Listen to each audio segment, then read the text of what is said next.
Thank you everybody for joining us for another one of the Siemens live webinars. Today's topic is going to be on part probing, specifically in Jog and Auto mode. And we're going to be using the ShopMill environment when we get to Auto for programming our cycles. I am your presenter, Chris Pollack. I'm the head of the Virtual Technical Application Center for Siemens and a resource available specifically on topics of operation and programming. But certainly, if you guys have any questions on the Siemens product line, even if you have some questions or need some help from the service side, by all means, feel free to reach out to me. I am a resource that's definitely available here to help you guys out. So you can certainly either call or email. Email's probably the best way to get a hold of me from there. We got a couple webinars coming up. As of May 4th, we're going to start exploring the topic of digitalization.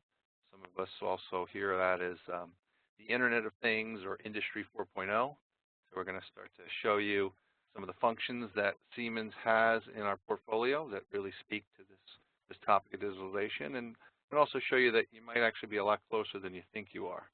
After that, we're going to do a webinar in June specifically talking about Siemens and all the support structure we have. You know, Siemens can be a very large kind of behemoth of a company. Sometimes it's a little challenging for outsiders to navigate through and know where you have to go to get certain pieces of information or who to talk to on topics of service or operation and programming help, or even just sales questions. So we're going to kind of structure an entire webinar really around navigating all the resources of Siemens there for our users of the Sinumerik control platform. So hopefully you guys can make it for that. All of our webinars will be posted, and there's a full library of the past webinars found on our CNC4U website. You can either use the direct CNC4U link to go to the main site and then drill over to the webinars area, or you can go right to the webinars. Additionally, check out CNC4U. There's all kinds of great topics and content there for those of us in the CNC side of the world. Just kind of like what I was talking about with Siemens. Siemens is a big organization, so we got all kinds of websites. When you're talking CNC, the CNC4U is our main website where you can start to look for information specific to the Sinumerik portfolio. As well on that site, we're also promoting our in-person training workshops that we offer in Chicago, Illinois, just outside of O'Hare, not too far from the airport. So if you guys are interested, we'd love to have you come out. We have 3 different levels of operation and programming training, as well as service training. Right from the website, you can click on an agenda, you can see when the next classes are, and you can sign up. And all of these classes are absolutely free of charge. Average class length ranges anywhere from 3 days up to 5 days, depending on the complexity of the topic. But take a look. Hopefully we can see you guys out there. I do train a couple of those classes myself. Okay, so speaking on today's topic is specifically pointed towards the 828 and the 840 control. Now, I get a lot of questions on the 808, which is our entry-level control regarding probing.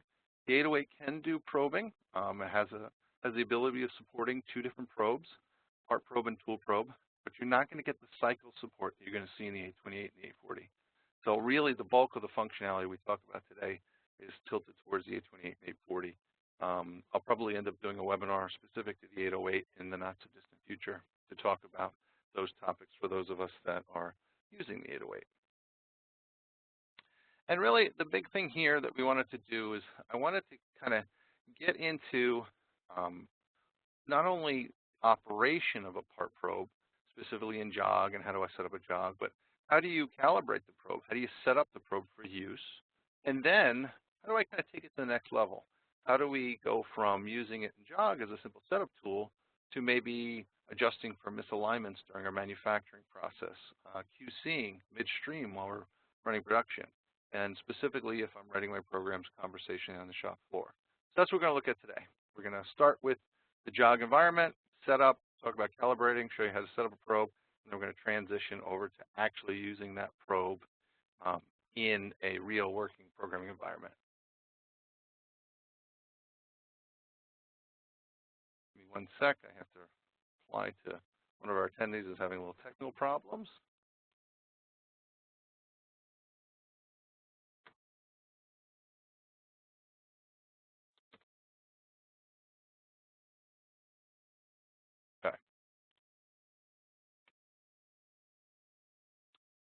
we're going to look at two base areas of functionality, like I mentioned. We're going to look at the jog mode, and that's really where you're going to be doing your setup of your part, your setup of your job. That's also where we're going to look at when we go into calibration of the probe. All that's going to be done right in the jog arena. As well, we're then going to switch over to the automatic mode and look at in-process probing and some of the things we can do. And certainly we can support both tool and part probing in both arenas. We're going to concentrate heavily on the part programming side today. So the first area, jog.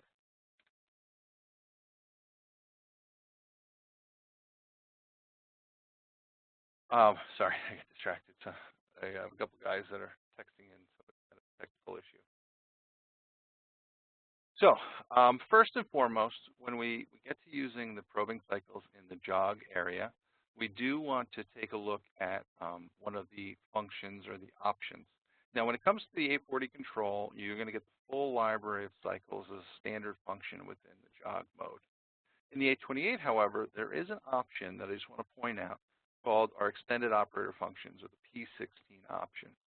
Now, without that option, you'll get a reduced number of cycles. You'll still get cycles in jog, but you're not going to quite have all of them. So as we go through this material, if you notice that your control is missing some of the cycles we're referring to, it's probably because you have an 828 that doesn't have the P16 option, and then you might want to actually add that to the system to get the full library of cycles. Now, the cycle support is going to support both tool measurement and workpiece measurement. Now, you'll notice our cycles are built in such a way that they can support both manual functionality as well as automatic functionality. So I could manually set a tool to the top of the part, and then the interface is almost identical when I start to go off of a presetter. Same thing with setting a workpiece edge. I can actually use the same cycles, and there's an intelligence in the control that'll know, is this an automatic cycle or is it a manual cycle, really based on what's in the spindle. So we're going to be exploring certainly the automatic cycle side of the control. Now, speaking to that point, we can certainly use those cycles manually. We could start to incorporate some measuring equipment in, but non-interface measuring equipment like presetters and indicators, and still use the same basic cycles. Or you could be using a fully automatic integrated part probe and tool probe, and that would be giving you an automated trigger and a trigger that's interfaced to an input into control. So in that case, those are the cycles that we're looking at. We're looking at the touch trigger probe area. Now, when we get into these cycles, they'll allow me to do a couple different things. And the two main fundamental options or differences in the cycle is I can use it for just doing measurement features or functions, or I can actually write to a given offset.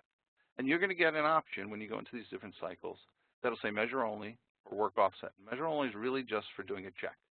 So if I want to come over to a datum surface and measure a little bit, validate an edge, I can do that with the measure only and it won't rewrite the offset. If I want to rewrite the offset, however, I got to make sure I select the work offset field.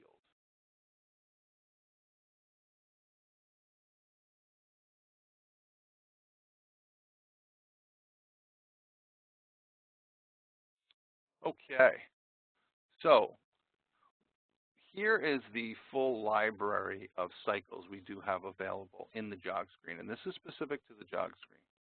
Now you notice we have a few that we have highlighted in red. In fact, there's about 6 of them here that are all highlighted. Those are the standard cycles on the 828 that you're always going to get. The rest of the cycles that you see, those would be coming with that option that I just referenced, that extended operator functions option. So if you're again on an 828, then you notice you only have the edge and the align edge, but you don't have rectangular pocket or multiple holes. That's because you need to get that option.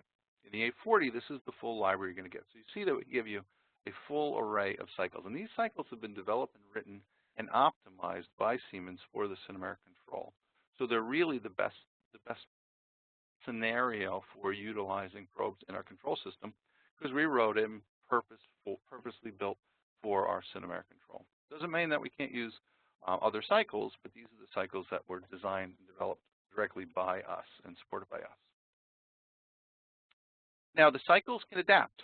So they're going to adapt based on different features or functions that are available in the machine. for argument's sake, if I wanted to do an align edge and I was on a simple 3-axis mill, I can still use the align edge function for, squaring up a vise or truing up relative to a block that can't be moved. But I can also write directly to rotary offsets had I had those mechanics physically built into the machine tool. So you're going to kind of change or adapt or allowed to adapt the cycle based on the technology you have. Now, just because I have maybe a 4 or 5-axis machine and I have a rotary, doesn't mean I have to write to the rotary either. If we have different options, some are going to work better for certain alignments and certain processes than others. So there's a lot of different ways to kind of adapt the cycles to the system. Additionally, we also give you cycles like align plane that allow you to then set like a surface normal. So these are real popular on a 5-axis machine for figuring out where your main datum surface is, but can also be used on a simple 3-axis machine, especially if you have something like a head that can manually tilt, or you put a right angle head that's adjustable in your machine. And you want to now set a plane, normal or perpendicular to the tool orientation. Now, like you're on a Bridgeport, you kick the head 20 degrees. Well, you can do that with this align plane function. You can do all those features because the basics of how the system writes to the coordinates is really what allows it. And we're gonna dig into that here as we start to apply these cycles. But first step certainly is going to be, well, how do I create a probe in my system, get a probe interfaced in, and how do I calibrate it so I can use it? And those are all important steps for any operator within the process step. Now, certainly this would have required somebody to have wired the probes in and set up the back end side of it. But you still have the ability to then create a probe and calibrate it, configure it to the system. So that's what we're going to go through. First, we're going to talk about how do I build a probe. And we're going to show you some of the probes that are available in our library. So it's not just one type of probe. We support star probes, L probes, a bunch of different configurations. So you're going to see those through the special cycles or special tools function. As well, once we've created a probe, then we got to talk about how do I set it up on my system. So first step is always go through the process, go through the time of making sure that your probes are running concentric. A lot of guys may jump over this step, and yes, the system can compensate for it. So during the calibration process, if the probe is running out, it is going to try to compensate for that. But you're adding error where you don't necessarily need to. It's not a big step to be able to indicate in a stylus. So what you want to do is you want to try to indicate that stylus in and get it as close as possible. Generally, there's usually a couple set screws that you'll tighten or loosen to adjust the stylus and the ruby back and forth until you get it running concentric. Now this way, if you can get it as close as you can, then when you run the calibration, it can still compensate for those small little tweaks that it has to without having to compensate for a large amount of deviation. So I always say, always indicate your probes in first. But once the probe's been indicated in, then you are going to be required to calibrate the probe. And the probe's got to be calibrated in 2 different orientations. It's got to be calibrated in its length for z-axis measurements, and then it's going to be calibrated from a diameter for allowing for x and y measurements. So these are the 2 steps that we're going to go through in physically calibrating a probe. Now, there are 2 processes or methods in the industry today as to how to set up tool length offsets, and that's directly in relation to how you set up your probe on your machine. So we have positive tool length offsets or negative tool length offsets. And the control supports either. You can certainly set up either. Now, general rule of thumb is when you get to more advanced technologies like 4 and especially 5-axis, you need to start getting into positive tool length offsets. There are certain setups of machines that will only run properly if you set up your tools with positive tool length offsets. It has to do with how we start to manage the kinematics of the machine as these rotaries start spinning around. But on a 3-axis and a simple 4-axis, it is pretty common to set up a machine with negative tool length offsets. So in that case, the distance of length in the tool field, whether it be the probe or any tool, would be a large negative value. And typically, it's the distance from the tip of the tool down to either the top of the table surface or down to my part surface. So you can set up either one. And this is a little procedure we have here that kind of steps through the process you would take in at least calibrating the length of the probe in Z. So if anybody's interested, by all means, reach out. I'd be happy to share the slide deck with you on these two procedures. But what we're going to talk about is we're going to talk about setting up the probe for a positive length strategy. So there's a couple things we're going to do. First things first, we're going to have to establish a datum plane, find the tool length offset of the tool roughly, and then calibrate to find the true tool length. And then we'll set it for the diameter as well. So what we're going to do is we're going to transition over to our Sinutrain software, and I get a chance to show you this kind of functionality virtually. So this is a machine control emulator, but one of the things I did add into this machine is our machine space model. So you're going to get to at least get an idea of what the mechanics of the machine would look like moving around. Now when I'm going to build a probe, what I'm going to need to do is first go to the offset table and create a new tool that's a probe. Now I can build that tool either in a location or in an unloaded state. Unloaded state would be all the way at the bottom without a number. And really the restriction there would be more on the OEM of the machine tool, whether or not they allow you to build tools in a loaded state. This machine I'm in here happens to allow it, so I'm just going to build a probe. And this would be kind of the first step.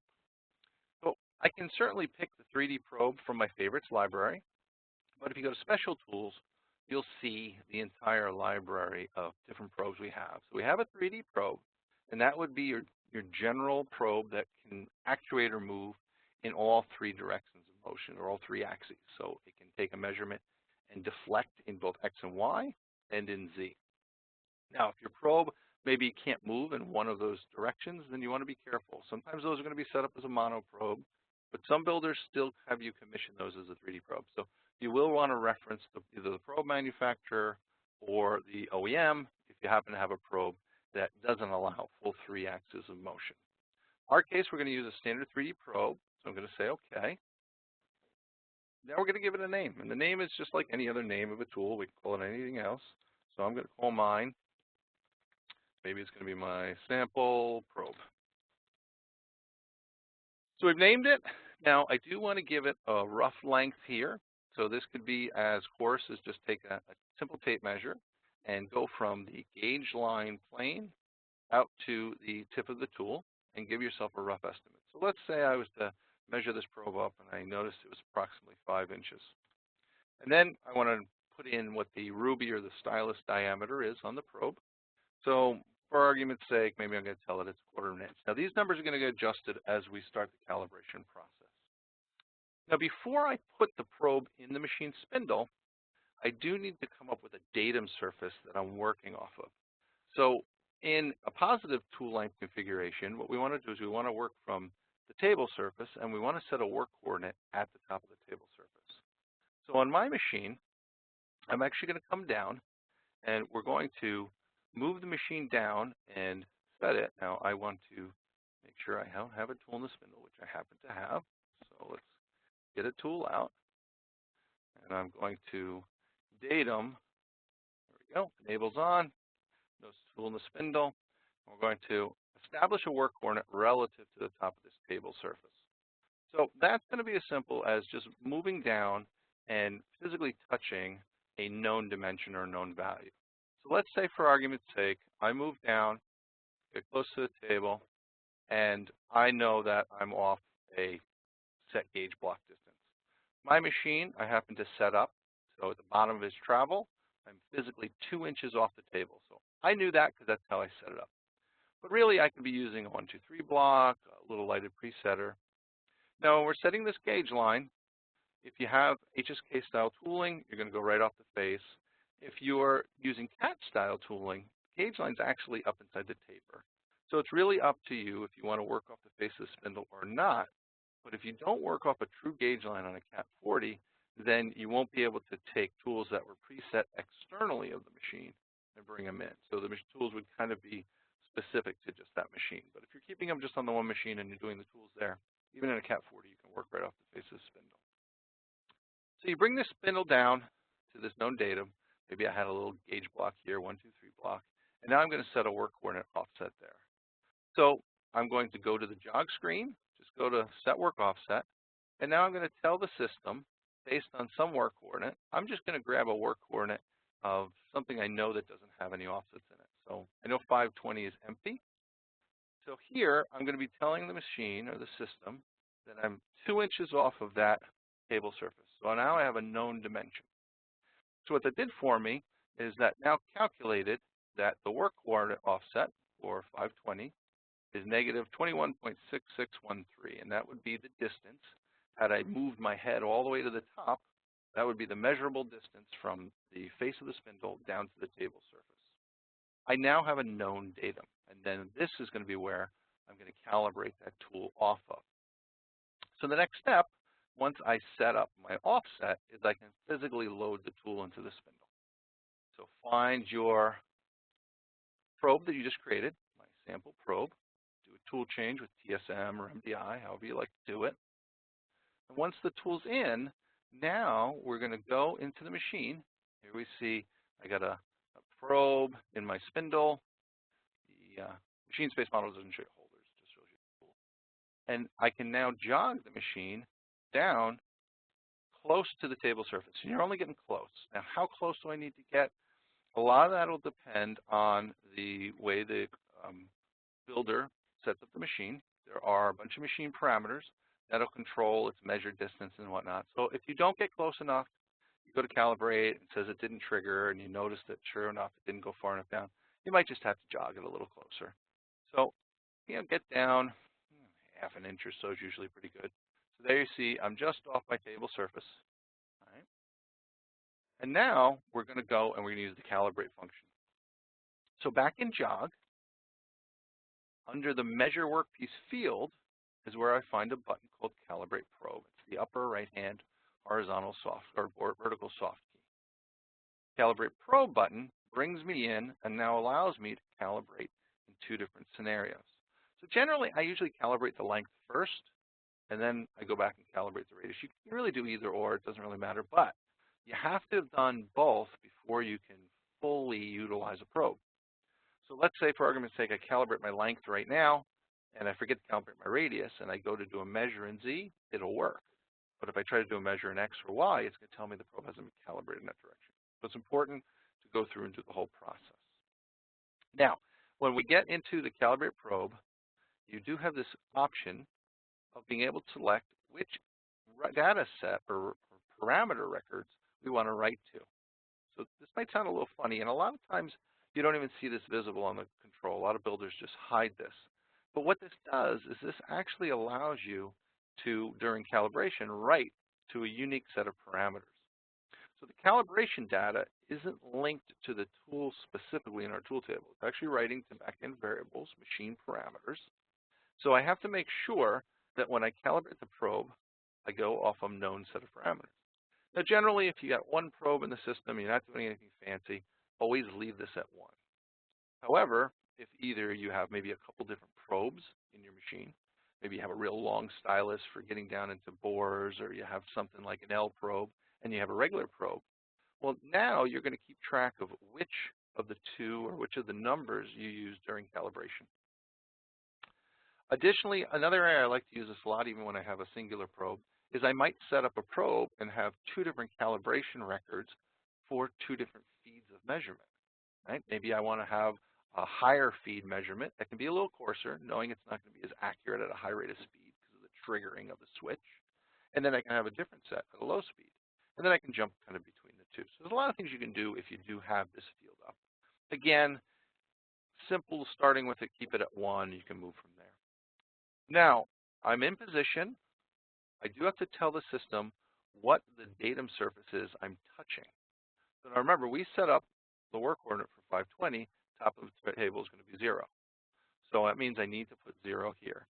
If I can't get all the way to the table surface and I still am working off that being 0, and maybe I'm going to touch a 1, 2, 3 block that's up 3 inches high, I can put a positive value here. But this has to correlate with the value that I'm physically touching. So in this case, since I'm going to touch the table, I can leave it at 0. I set not only the feed rate for calibration, but more importantly, the feed rate that is going to get used every time I do a measurement. So that's where this comes in, and that's where the data set or the records or the parameters come into play. Fill out the page, hit cycle start. Machine's going to feed down. It's going to return back to where it was. And now if you look at the length, before I had put 5 inches in, but now I actually have a adjusted offset, and that's the indication to you that the calibration was complete. So at this point, if I was to take that tool out and get an accurate measurement of it, then from gauge length to tip, I should expect it to be 5 inches 0.58. So that's the first step in calibration. Now the next step is doing a radius, and for this you're going to need what we call a ring gauge. And a ring gauge is nothing more than just a diameter that's been accurately machined and ground into a standard, and it's going to be sitting on the machine's table. So general rule of thumb, typical ring gauges usually are 2-inch or 50 mil. It really doesn't matter what size is, because you're going to tell it here what the size of the ring gauge is. You just have to have a true known diameter. Yeah, you're doing something down and dirty and quick, and you just measure. Maybe you mill a circle in a part, and you drop the probe in. You can do that, but it's not going to be very accurate. You do need to have an accurate standard. Now, what you'll do here is you're going to take that ring gauge and you're going to place it somewhere on the machine's table. So for me, I have a nice little ring gauge. It doesn't matter where on the table this ring gauge is, but you do want to make sure it's sitting in a position where, as I move around, and specifically as the probe touches it, it's not going to slide. So a lot of times what I'll do is just take like a mag base, put a mag base on a table and butt it up against the side of a mag base. That resistance would be more than enough to hold that in place. You can put a little strap clamp. Just make sure you don't distort it when you tighten it up. You don't want to pinch in a device and potentially affect how round that feature is.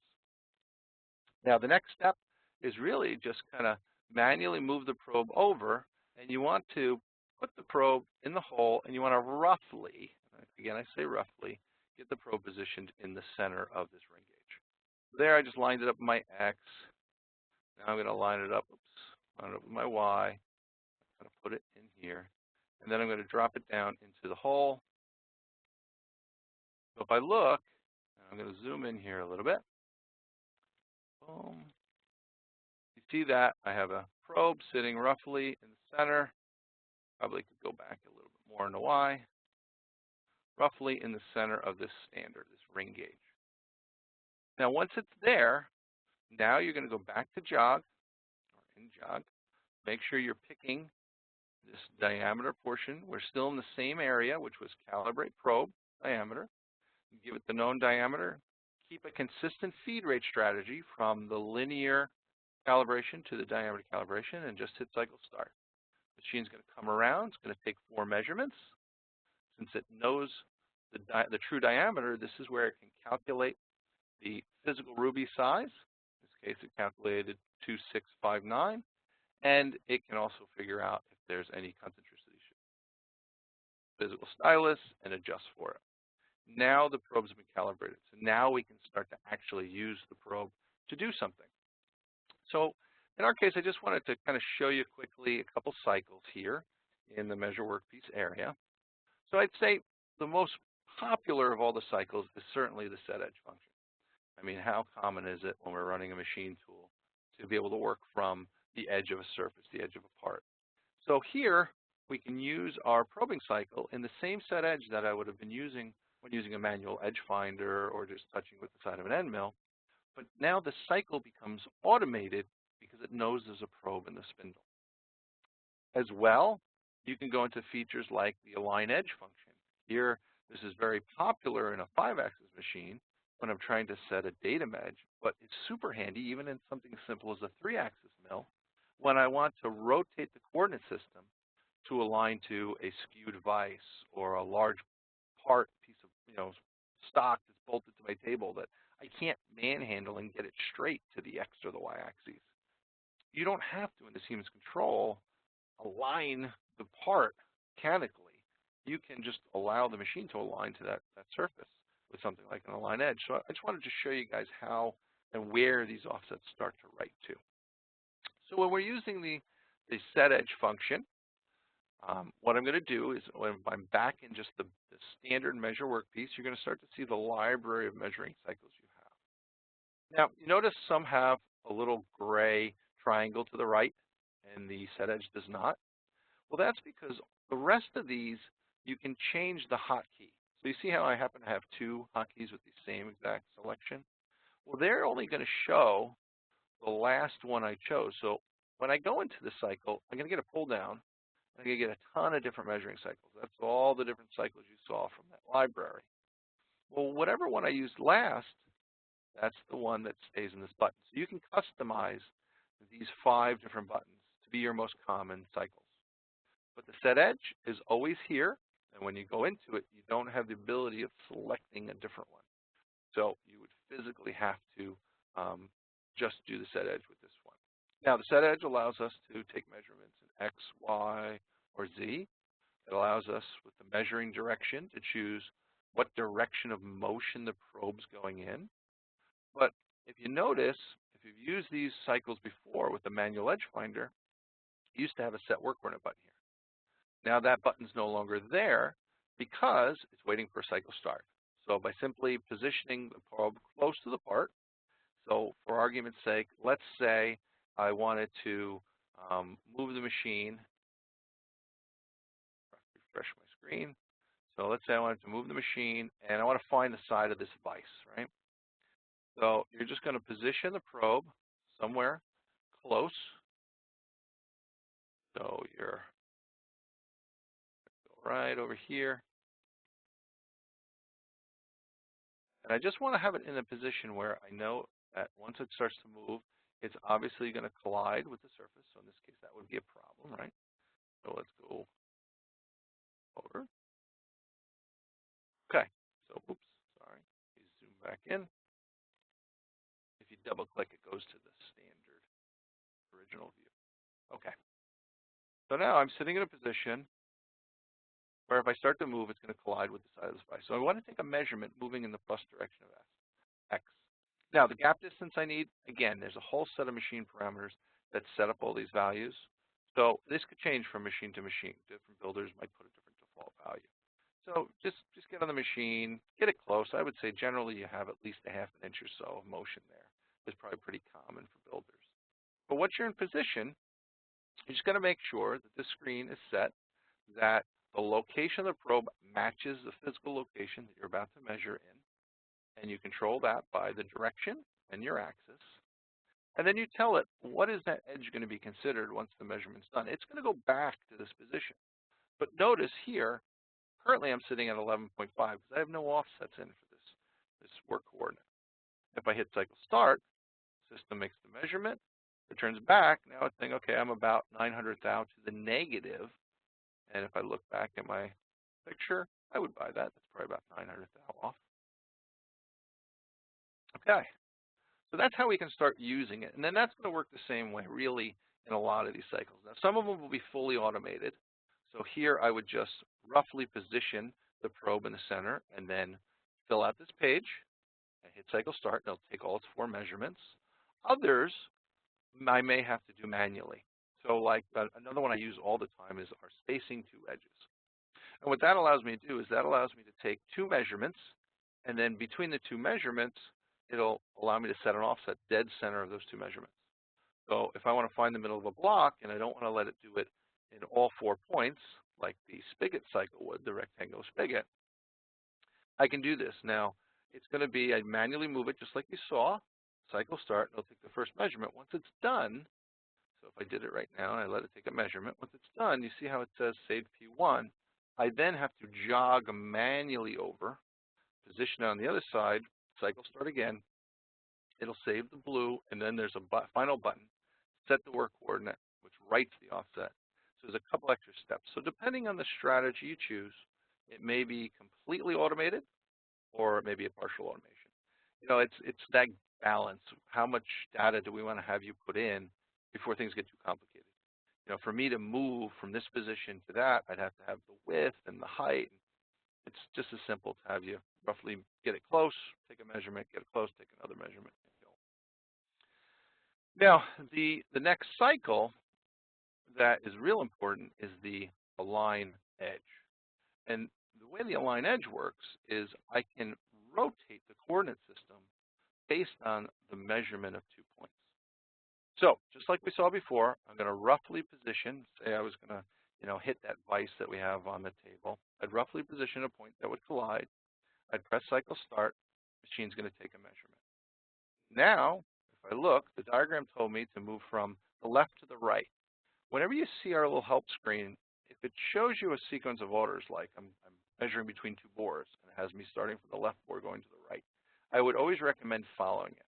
Depending on the cycle, you could end up getting in a situation where you actually spin everything 180 degrees out.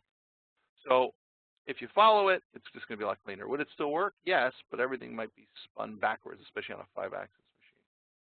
So I position to the next location, cycle start again. You see how the next one goes blue. Same with the spacing function I just showed you.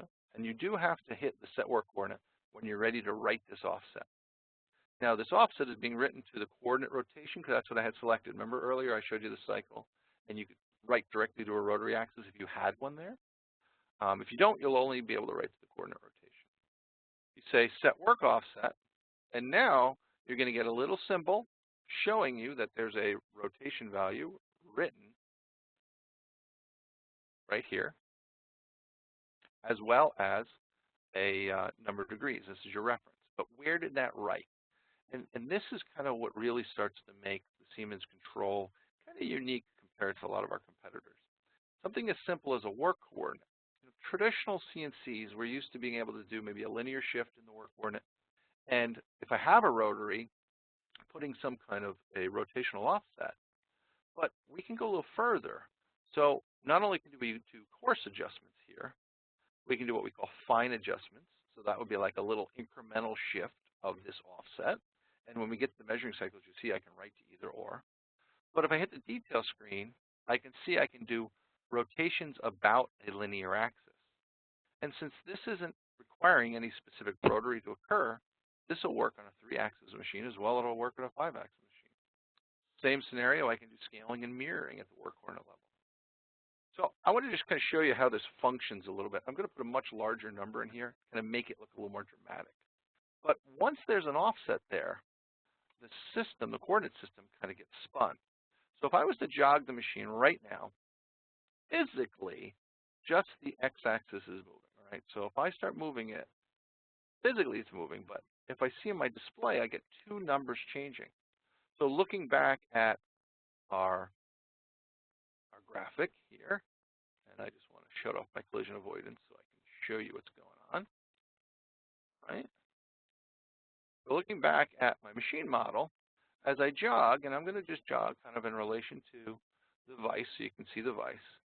See, I'm only moving in one direction. But take a look at my numbers right here. Both numbers are changing because my coordinate system has actually been spun 45 degrees. Now, if I want to start to move relative to this new coordinate system, you can use the WCS-MCS function, and that says I want to jog relative to whatever offsets are in the work coordinate. So now as I jog my x, you see I'm moving at an angle. Only one axis is displaying. So my part program, when I have that simple x move to 4 inches, it would actually be moving the x and y. I wouldn't have to rewrite my program. I could skew it anywhere in the part. I could spin it anywhere I want to. And it's all a nature of having the ability of writing coordinate rotations at the work coordinate level. This is an important feature or piece of what makes the Siemens control so powerful when you get to advanced technologies and advanced functions, but also why it's so easy to kind of set up. Something as simple as that allows you to do some very complicated functionality. So that's how you can start to use those coordinate rotations, whether I'm on a 5-axis machine or just on a 3. Look for this WCS-MCS button. If the machine doesn't have it, I have seen builders set it up where the jog buttons will jog as if I was in an off state, and the machine's hand wheel, electronic hand wheel, if you have that, will move as if this was on an on state. So even in a machine that doesn't have this button, they may have anticipated this function and put some functionality in place. So you certainly want to try that on your machine. Now, the other thing that's nice about using this and figuring out what direction X and Y is, when I'm in the process, especially on a 5-axis machine, I don't really care if things are aligned to the physical axis. But when I go to make my next step, I want to make sure I'm moving in the right direction. So it's good to always get your head around which direction X and Y are pointing in. Are they at some angle? Where are they at? Okay, so that kind of covers certainly the jog area that we wanted to talk about today. I could spend another 2 hours in that area, but I do want to go through some programming examples because I think that's important too. So here, this is just a quick reference to our measuring cycles manual. This is kind of like the Bible when it comes to measuring cycles in the Siemens world. So whether it's the jog and the calibration, a lot of the stuff we just talked about is referenced in this manual, as well as the cycles we're about to start looking at. There's all kinds of great information. So certainly I would get this manual. If you go to the supportindustry.siemens.com website, just do a quick search for measuring cycles, and you're going to see that manual pops up pretty quickly. Save it as a PDF. You don't have to have any special logins. They're completely open.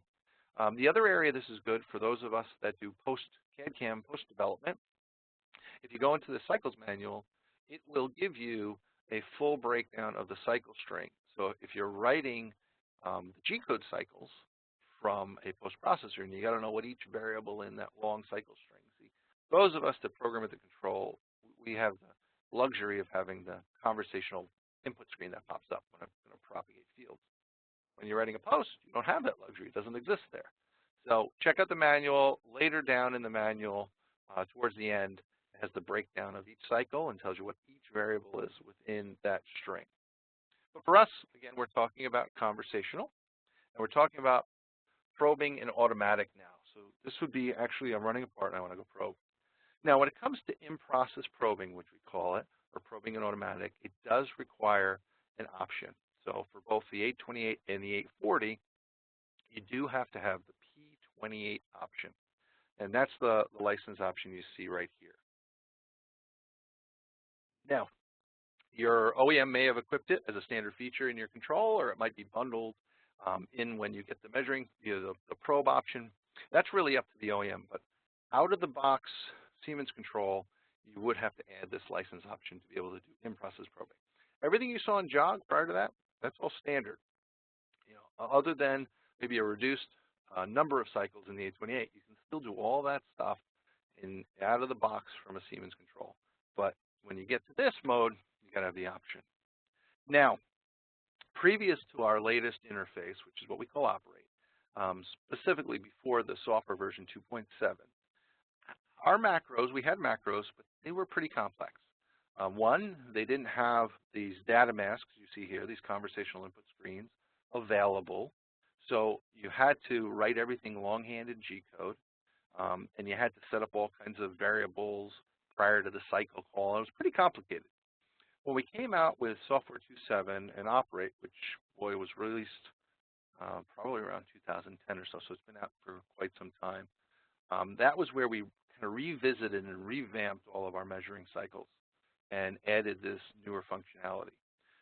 So if you have a newer control and maybe you have a post that was writing the old cycles, or you have some old legacy programs running on older control, the old cycles will still run, but certainly the new cycles won't run on the older control. So we always strive to be upwards compatible, meaning an older program should run in a newer control unless the OEM does something custom. But outside of that, they should always run.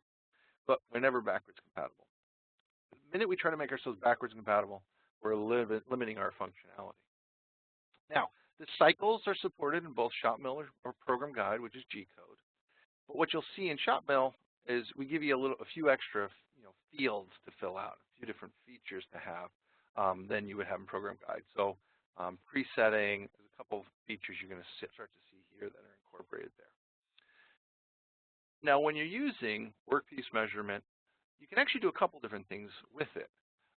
Certainly, we can do basic zero correction, which we're going to start looking at first. That's, hey, I have an offset, I come down, I want to measure my block, and then I want to tweak my offset. But you can also do tool geometry correction with a part probe. And if you think about that, at first that sounds kind of weird, right? How can I adjust a tool with a part probe? But if you go down into a pocket, let's say, and you measure a bore or you measure a pocket depth, and you find that that finished tool is cutting that thing undersize or oversize, well, you can write to the radius of the tool or to the length of the tool and correct it based on a measurement you took off the part. I mean, it's the same way you would do it if you were doing it manually. So the same principle applies. So you're going to see where we can do work offset correction, we can do tool correction, or we can do the measure only like we talked about earlier. And the measure only still allows me to create like a report file, or maybe put some logic in the cycle to say, hey, if I'm outside of a tolerance band, I just want you to stop and not let the program continue on, force operator intervention. And then additionally, we have all of the tool cycles can be run as well in auto mode if I want to do tool breakage detection or just checking for wear. Now this is what the library of cycles are going to look like in auto mode. So there's a lot of common cycles to Jog. There are some unique cycles found in auto that you won't find in Jog. There are some cycles we put in Jog that we just didn't bring over to auto. So there's a few differences, but a lot of the common cycles are there. So this would be the library you're going to have. In certain cases, you might find where, maybe I want to be able to find the center of two holes and then do an align edge relative to that. Well, that cycle does exist in Jog. We don't happen to have a standard cycle for that here. But you can start to, as you learn how to use these cycles, incorporate the same cycle and then save the data from it.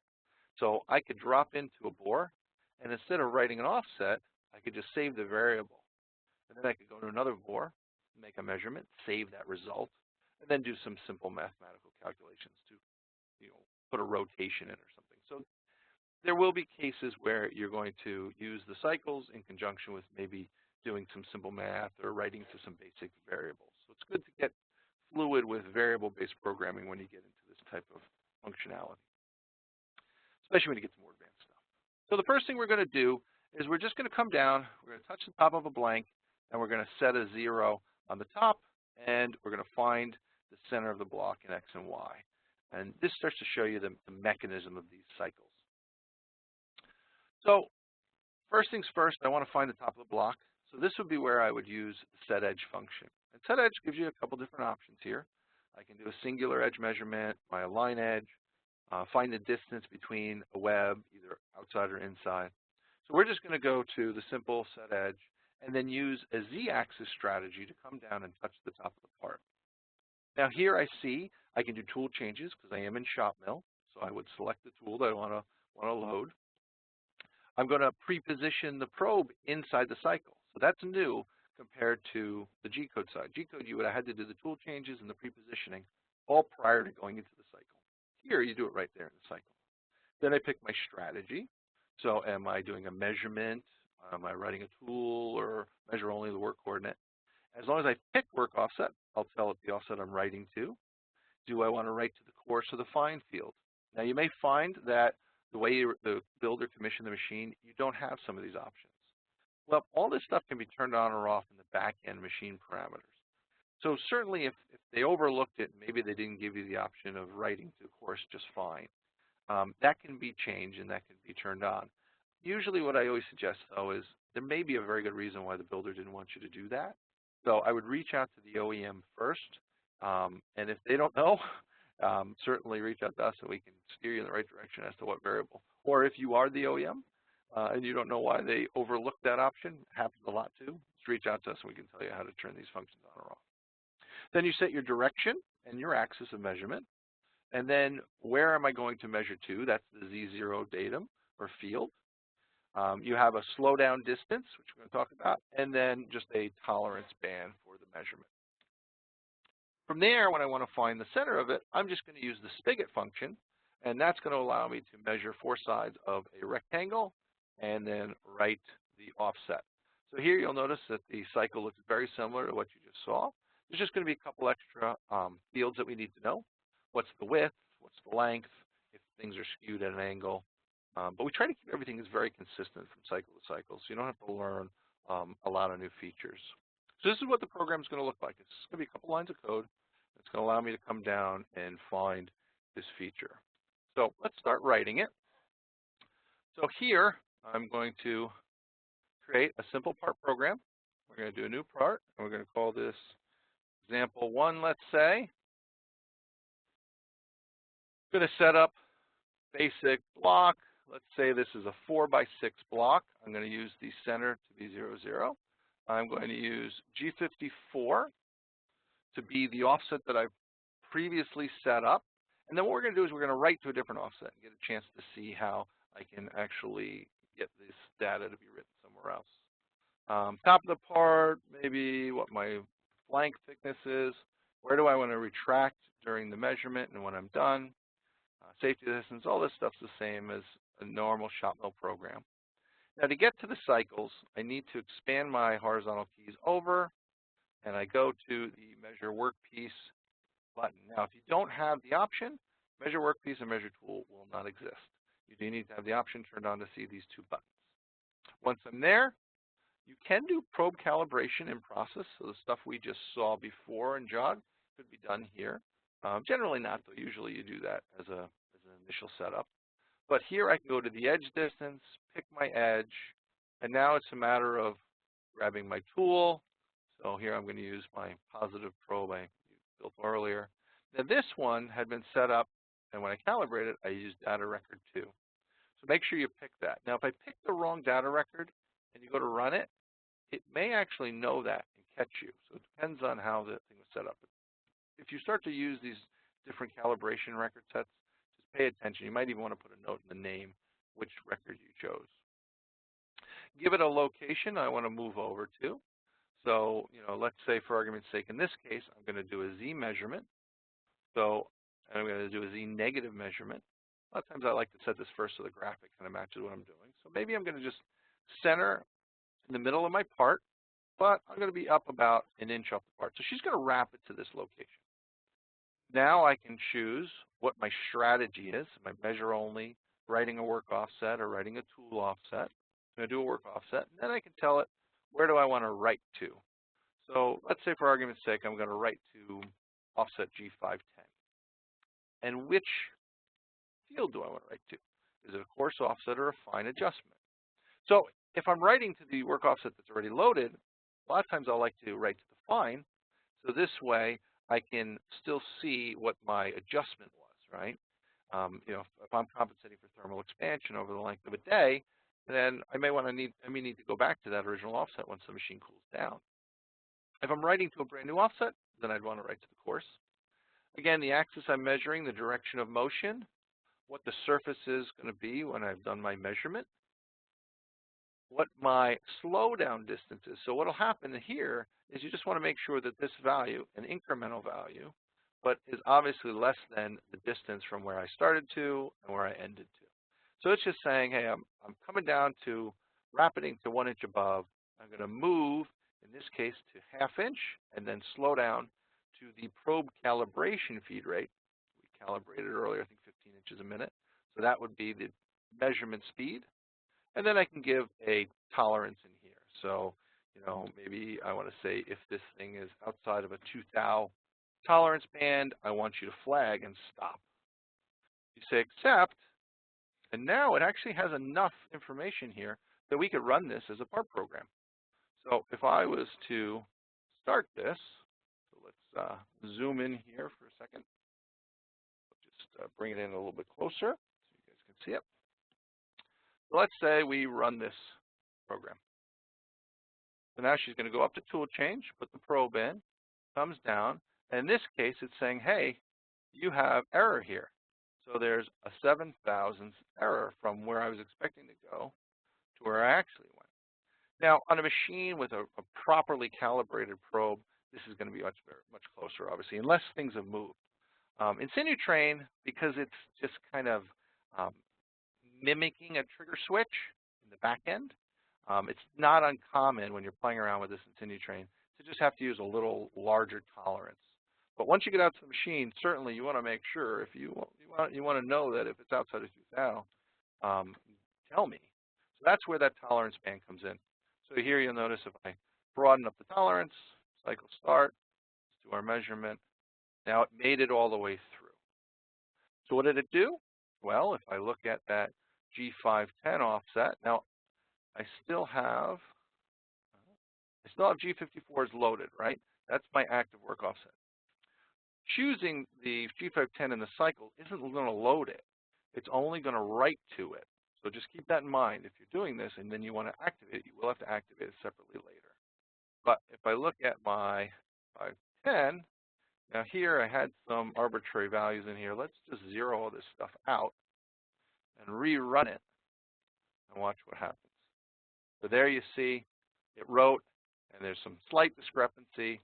Certainly that's just that simulated trigger switch in Sinutrain. But that's where it wrote. But again, it's not the active offset yet. You will have to activate it if you want it to be a functioning offset after the measurement's all completed. Now, next thing would be just find the center of it. I know where my Z is. How do I get my X and Y? So there's a whole series of cycles we could use. In this case, I'm probably going to use the spigot cycle. And we'll just do a simple peripheral measurement.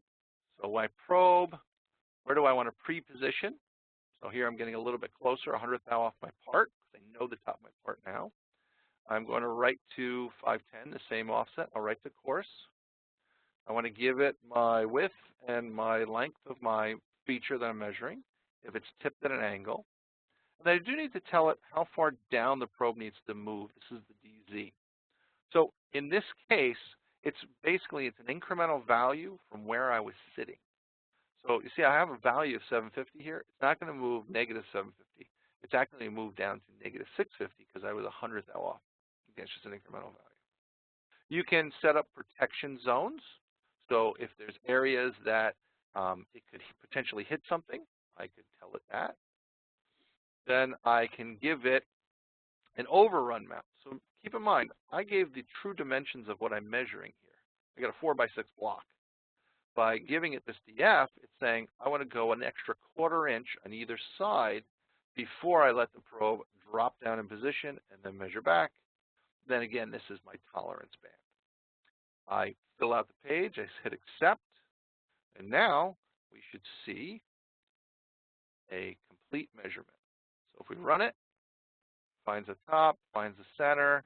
If we go to the offset, I should now get my X and my Y come down from my G54, and there's obviously just a slight discrepancy here based on how accurately this probe was set up. Okay, so I mean, that's really fundamentally how you'll start to use the measuring cycles. And it's really as simple as that. There's a lot of them in there. I do want to show you a couple different examples here of some other things you can start to do. I have some pre-created programs for time's sake. And what I did want to show you guys is how you can start to use the align edge. So in this case, we're going to jump over into this program, and I've machined this surface, this square, but normally this would be a case where maybe I'm expecting my part loading isn't that consistent and my part's kicking a little bit, or my fixture, whenever I put my pallet on or whatever, I want to adjust to that orientation. So a lot of times, obviously, I wouldn't have cut. I needed to get something here that was out at an angle and then to measure it. So I'm going to machine a little rectangular profile at a 20-degree angle. We're going to then measure it, and we're going to measure it with this align edge under the edge distance function. And then once it's measured, we're then going to fill out the align edge function and then come in and set a 0 relative to it. So we got a couple steps we have to do here, and this will show you how we do have to activate the offset that we're using. So if we look at the part program, so this is example 2. Here, now I happen, since it's a 5-axis, I happen to use the swivel cycle just to make sure the table was sitting square in case something had adjusted or moved it. We're going to use the basic pocket cycle to basically machine a feature at 20 degrees. Once it's machined, we're going to do an align edge. So again, I found that under the edge distance function. This is the align edge. I do have to give it a pre-position of the first measurement location and the position in Z I want to drop down for the first measurement location. Tell it where I'm writing to, so I'm going to write to 510 again. And now in this case, it's writing a rotation. So here I can either write to the coordinate rotation like we saw earlier in Jog, or I can write to a rotary axis adjustment, and then which rotary I would want to write to. So we're going to do a coordinate rotation. I can control a couple different strategies of how the machine moves around, which axis I'm actually taking the measurement in, and which axis I'm positioning in. So in my case, I want to take that measurement really along that x-axis. So I'm going to be measuring up in the y in a plus direction, but I'm going to be positioning in x. What is the anticipated angle that the part is sitting at? what is the distance between my two measurement points. So it's going to position to here in my first measurement and then move over based on my L2. I can give protection zones. The rest is really the same, distance of measurement and error of correction.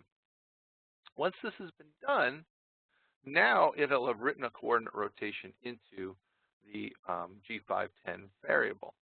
But what it won't have done is loaded the work offset. So then I'm going to activate 510. So now the system can measure in relation to the new rotation. Find the new center of the part based on this skew, and then I'm going to cut a little pocket here. Let's show you what this looks like.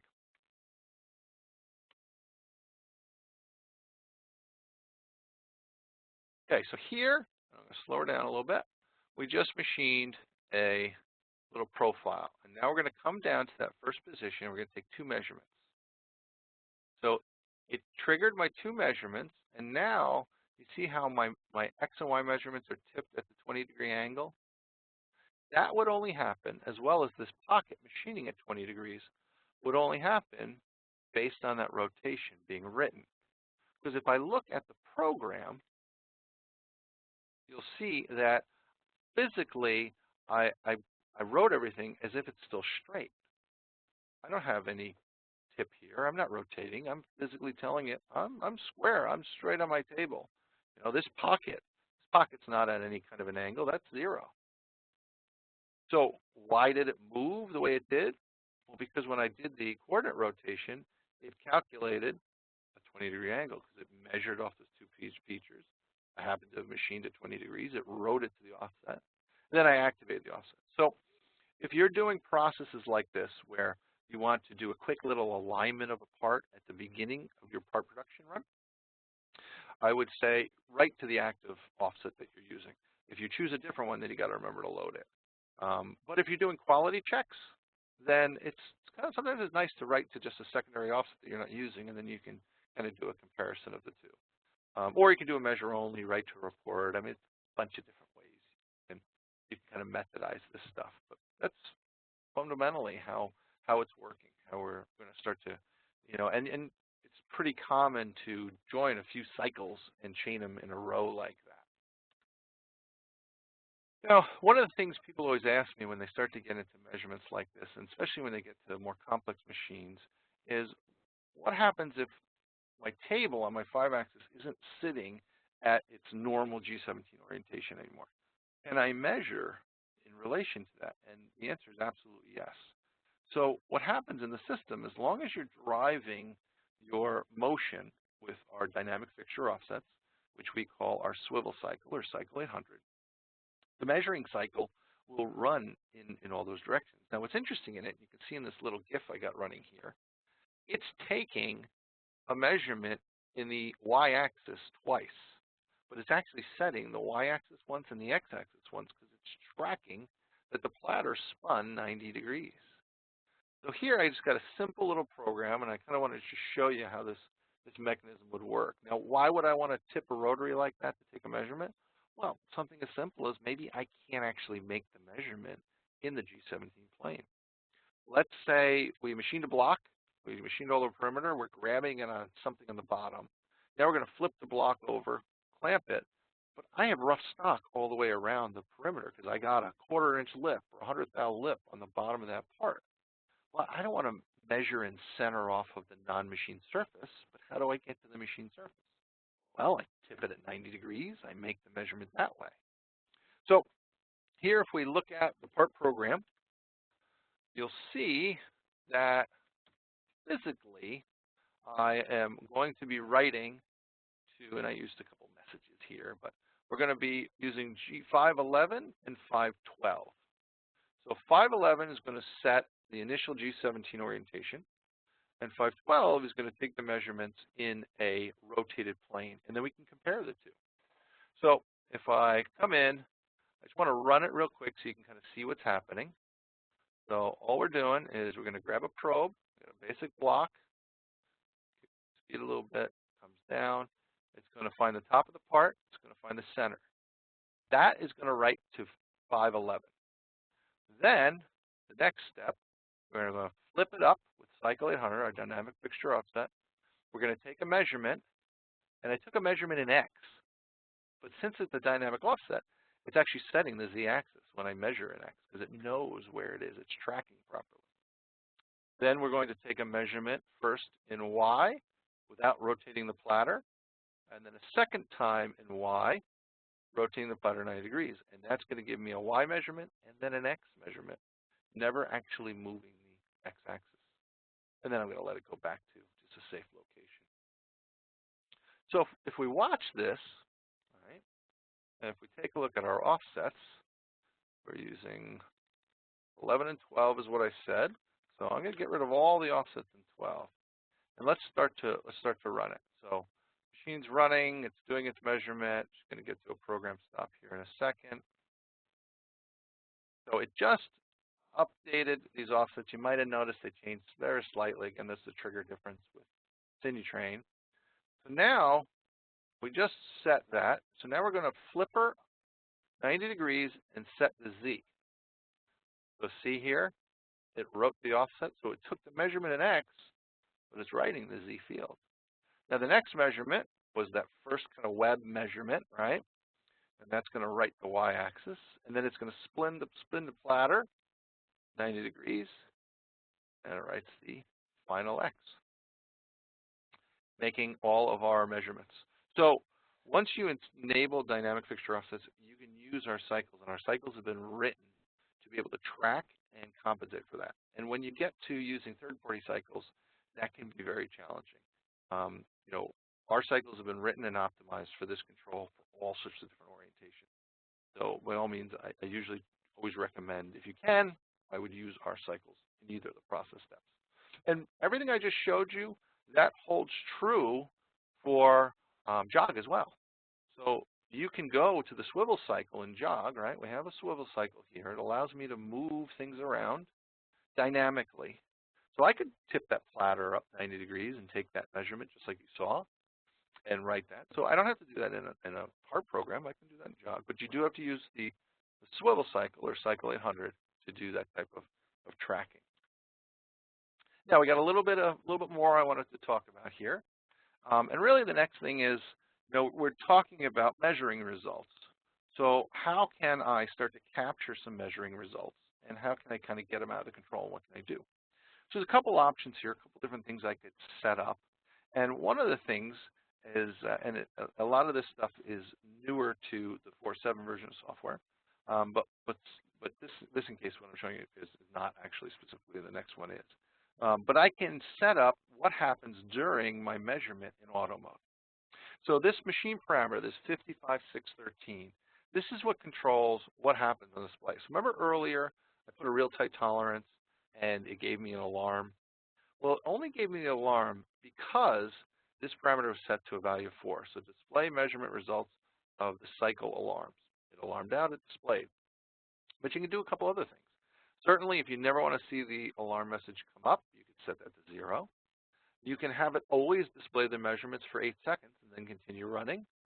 Or every time you make a measurement, you can put the machine into a program stop and force your operator to have to hit cycle start. So there's a couple different strategies you can do just in the way you report the alarm to the operator. Now, what if I want to be able to report the alarm for later viewing? Like I want to create an alarm log, or not necessarily alarm, but a measurement log. That's probably a better case because a lot of these things won't necessarily be alarms. I'm just grabbing the data of these different measurements. So new in 4.7, you can use this function that we have that allows it to automatically make a report for you. And once I turn that on, I can use that to control the reporting on the display, but also that it's creating a report in the back end. And what is the report going to look like if I make the report? Well, you can select either a CSV format or a text format. Now, to show you how that works, the program we were actually just running, I actually had that on. So here is what the cycle would look like to turn on reporting. To get to the cycle, it's simple. You're just going to go over to the Workpiece Measuring, and you're going to see a Measure Results button. That button brings up the cycle. So you want to turn that on just prior to your measuring cycles. You can put it at the header of the program, it's fine. or again, just before you start doing your measurements. And this is what's going to then tell you, give you some options. Do you want to force the results to get displayed on the screen? So this would be opposite of having to worry about the state that that machine parameter is in. You want to create a log. And then you start to create the log. Is it a standard report or a user report? You can control the formatting here. Right.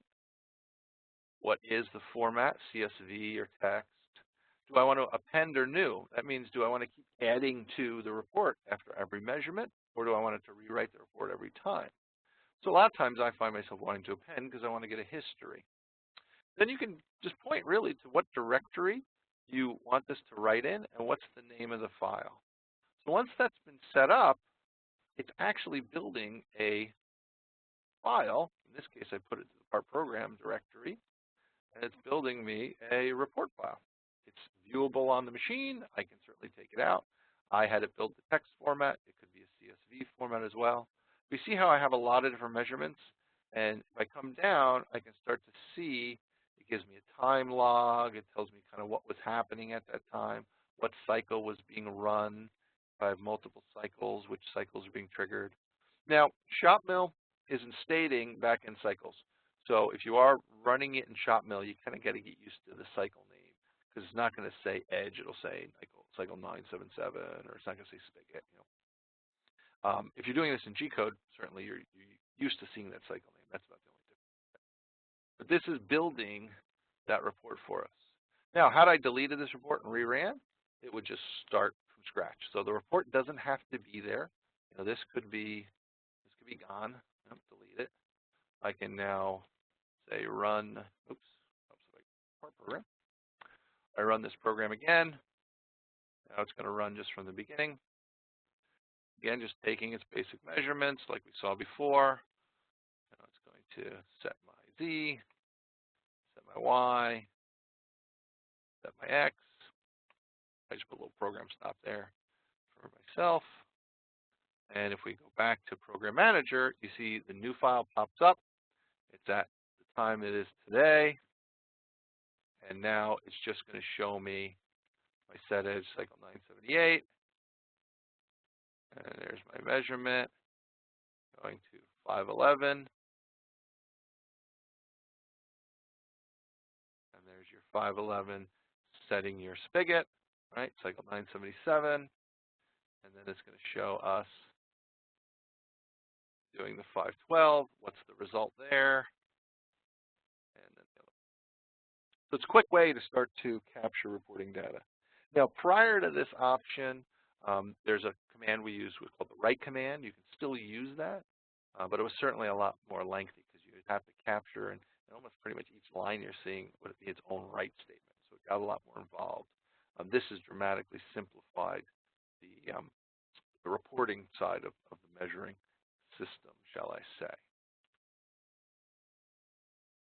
Now, another thing that's pretty handy, and certainly if you're on an older control that doesn't have the right command, or you want to just be able to throw up some kind of messages to your operators, do some kind of QC check-in process, it's really great understanding where these cycles are writing to. What variables are they writing to, and then what's something I can do once I know where these variables are writing to. So all the cycles, when run, write to what we call an OVR variable, system variable. Those variables exist in everybody's control, and it's always writing the same variable. So then I can do things like maybe set an R variable to that variable after the measurements happened. And then if I want to display a message, here we're displaying a nice little bore. I was able to get this example from a great friend of mine that uses this example in some of his trainings. Here we can do a little pop-up on the screen to do a QC report check for a user. Or you can take that variable, write it again maybe, and do some math, do some calculations. So this is how you start to get to a little more sophisticated stuff. So to show you, I have our last example here. And what we're doing is we're running a simple measurement with a hole. So we're going to machine a hole, right? And then I'm going to come in, and here we were doing a tool adjustment to the wear of the tool because we noticed that the bore isn't quite on size. And then we're going to do one more final pass and then check the bore when we're all said and done, and then report the value. So if I was running this part, and we fire it up, you can see we're going to come down, we're going to machine a hole, we're going to measure the hole. It wrote to the tool offset of that tool, cleaned it up, and now we're going to drop in to a final measurement and report the results. So here I was trying to achieve a 2-inch hole. I see that I'm 0.8 shy. If that's within tolerance, I can say go. If it's not, I can abort right now. In this case, go is the end of the program anyway. So the big trick when you're doing this stuff is, and the first thing you got to know whenever you start to use these cycles and you want to capture this data is, well, if I'm in the cycle, how do I know where the bore size is? What's that variable? How do I know what the center is, or any number of values I can get? Very simple way to find out these values. You're going to want to use our integrated help function. So the system has built-in help. All the manuals are in the system. Just hit the help button, and it's going to bring up its case sensitives or content sensitives, whatever screen I'm in. It's going to bring the help cycle up. So in this case, here's your whole, which is also known as cycle 977.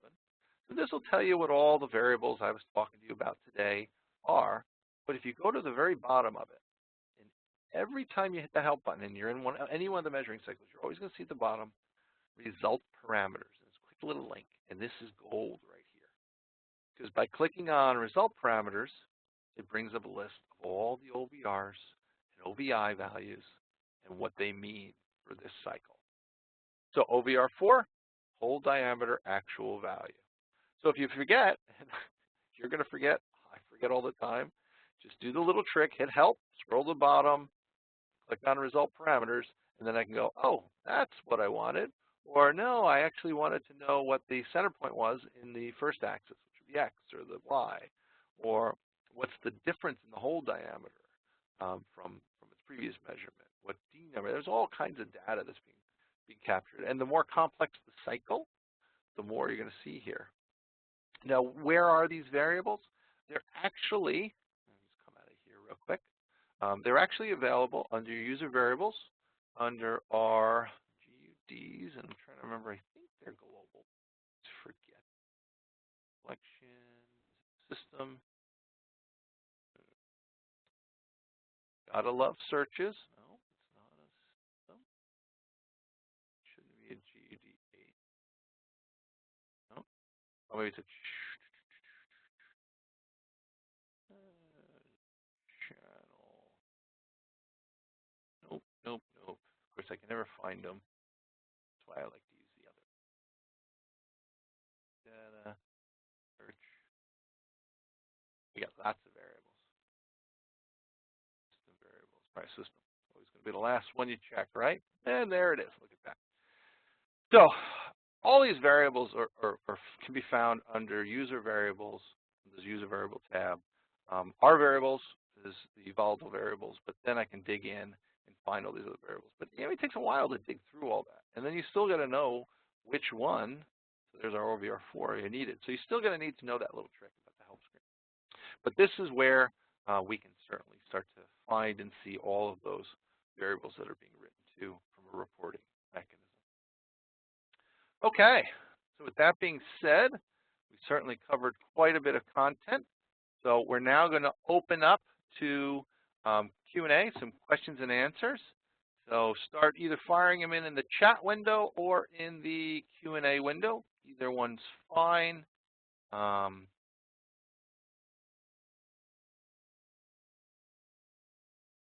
Comments or messages show up in the probe report. As far as the message command like I gave with the OVR4, no. So the probe report is going to be specific to the cycle. Now, had I turned on the probe reporting, it would have reported what the physical cycle measured, but not that little trick I showed you with setting the OVR to an R variable and pushing it out to the user. That's just creating a simple little user variable. Okay. What's a good way for measuring a tapered bore? Well, that's a good question. It kind of depends on what you're looking to capture from it on a tapered bore. So quite commonly on a 5-axis scenario, I might need to align to a bore that's maybe skewed. That wouldn't necessarily be tapered per se, but in a scenario like that, what I'll do is I'll do a hole measurement like you just saw, but at 2 different planes, right? So I'll do one high, I'll do one low, and then from there, I can capture some of this OVR variable, and maybe it's as simple as capturing the center point of the top one and the bottom one and figuring out how far out they're aligned. And then I can write that error right into a coordinate rotation. In a tapered bore, if maybe I want to just validate that I have a consistent taper, I can do the same thing, and I would expect that the centers would be lined up. If they're not, I can know there's an error. If I'm trying to calculate the angle of the tapered bore, I would run the same scenario. I'd run 2 different measurements with a hole at 2 different planes, but I would capture the measured radius or diameter, and then just a simple little math, I can figure out what the angle of the bore is. So, it's going to depend on what you're trying to do, and this is where you'll get a little more creative. Certainly, we didn't anticipate or create a cycle for a tapered bore, but with conjunction of our cycles and capturing some simple data, once you get a little used to, especially working in the variable world of our control, you can capture data real quick. What I would suggest is take a look. I did a webinar not that long ago on variable-based or macro programming. We also call it flexible NC programming, and I go through using variables a lot more. So that would be a real good thing. Whether you're a ShopMill programmer or a GECO guy, you can start to use some of this stuff either way. Okay. There's another question came in. How difficult is it to add an option on my 828, and will I need a service call? Okay, that's a great question, and the answer is it's pretty simple. And no, you do not need a service call. Whether you're an end user or a technician, a lot of cases I think some of us are used to having to rely on the control OEM, maybe to come in and turn licenses on or activate licenses. In Siemens Control, it's pretty easy. It's really as simple as going into our system parameters, going to our license screen. Now, you'll have bought the license.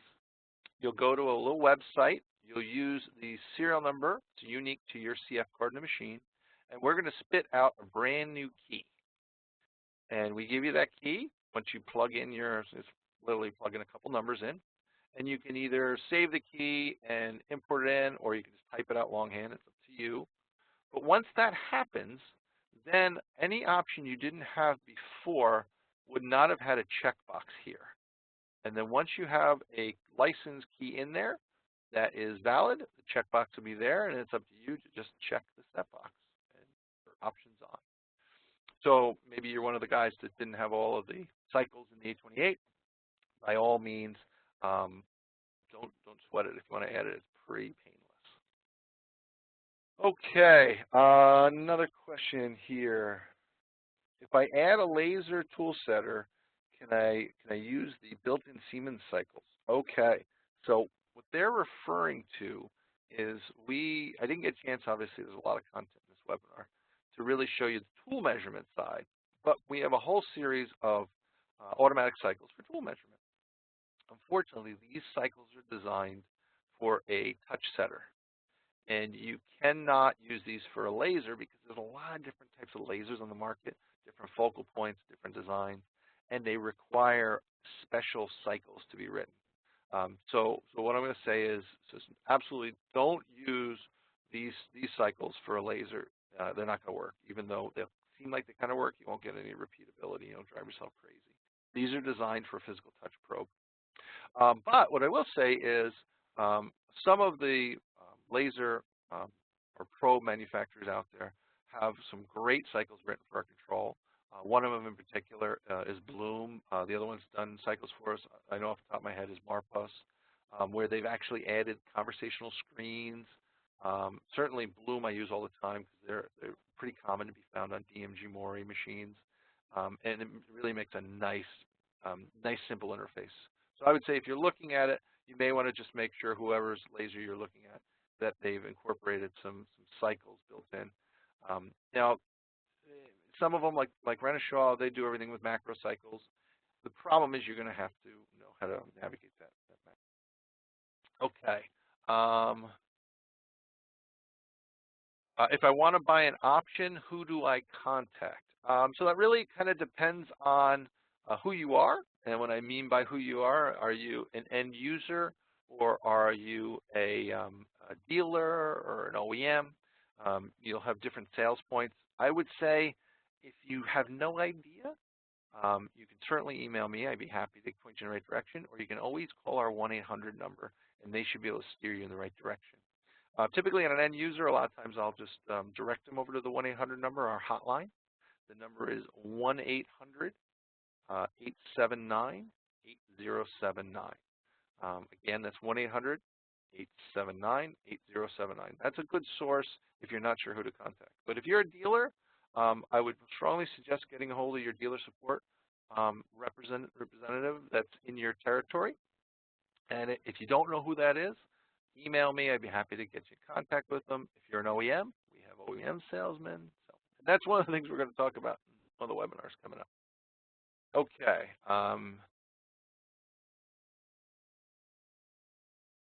Is there a way to fine adjust probe values if it's off a couple tenths from the standard?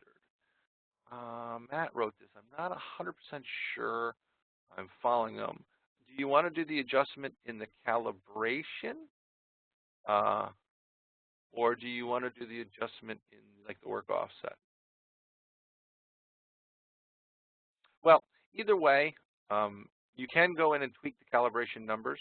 You just need to know where they're written to. That's all talked about in the manual I reference. And it's machine parameters, so you're just going to have to get the machine parameters. So yeah, if you calibrate it and you saw it was still off a little bit and you wanted to tweak it in the calibration side, you could go in. I tell you, I haven't found cases where that's more accurate. Generally, that causes you more problems. But if you're talking about from the cycle perspective and the work offset, that's where you're going to start to use the fine adjustment, right? So earlier when we were in a cycle, I was talking about the coarse and fine field here. So if you don't want to blow out this work offset, but you just want a small adjustment, pick the fine option. So that's what I do if you're talking about writing the work offset or the tool offset. But if you're talking about the calibration, you got to get into machine parameters. All right. Okay, Matt was talking about calibration. So there, that would be in the machine parameters. And there are a whole host of parameters for the probes. Certainly, I would say you're going to want to navigate this from the manual. But just a quick little tip or trick that I use gets you in the right area. So once we came out with Operate, which has been out for quite some time now, I mentioned earlier, what we did was we recreated a lot of the measuring cycle parameters and we put them at the bottom of each of these pages. And general rule of thumb, if you go all the way to the bottom and you get to the parameter at the very bottom that says 5 and then a number, and this number changes from each set you're in. So in general MD, it's a 51,000 parameter. And you get to the 740, oops, I didn't quite go. Everything from 51,740 and below are going to be specific to probes. So if I go to my general, come all the way down, this is a bunch of probe stuff. And here you can see different offsets. This is, the feed distance and whatnot. Channel MD has a bunch of parameters down at the bottom. If you go to our system data, they have a bunch. The calibration, I think, is in the channel SD. Yeah, this is where I'd have to find it. But this is where a lot of the parameters get set when I went too high up, when you're calibrating. So reference that manual. If you're still digging for it, by all means, let me know. I can point you in the right direction. Is the demo software version 4.3? Is your demo software version 4.7 Service Pack 3? How can I get it? Okay, so the software I am using right here, the Sinutrain, there's a full license if you want to be going as crazy as I go with the software, but you can get a demo version. And what you're going to want to do is you're going to want to go to CNC for You. And what I would say is shoot me an email, James, let me know, and I'll get you the direct link. You can download it. You can run it in demo version. and you can use it without having to buy it. But if you want to be able to move programs in and out and start to create all kinds of crazy custom machines, you then would need a full license version. And then you can, it's as simple as just buying a license. And you just leave the version you have in there, and it turns on once the license is there. Okay. Yep, Sinumerik operate software. How can I use it? So what I would say, James, on the software, shoot me an email. I'll also reference a webinar I did specifically on Sinutrain. And you can see all kinds of cool tricks and stuff and how to set it up and how to build machines. Okay. We had another one. Oh, here we go. If I purchase a Resonant probe, can I use their cycles, or do I need to use the Siemens cycles? So absolutely you can. Resonant has a whole series of cycles that will run in our control. I would say the biggest pain point moving from third-party cycles to our cycles is calibration. So for any number of reasons, the probe manufacturers decided to write to different variables than we write to when it comes to calibration. That means that if you want to use our cycles, like we were just using before, any of these cycles, I have to calibrate in the Siemens side. But if you want to run the Resonant cycles, you're also going to have to calibrate the Resonant side. You're going to have two different calibration strategies depending on the cycles. But yeah, you can use their cycles if you don't buy the license. This is important too, right? If you don't have the license to get to this cycle, but you have Resonant cycles, you don't need the license to do in-process measuring. The probe will work in auto. All the license gives you is it gives you all of our cycles. So just get access to the cycles. But yeah, the probe will still work in auto if you want to use Resonant cycles, or if you want to just do something as simple as use our measure command, which is the core function that drives all our cycles. Okay.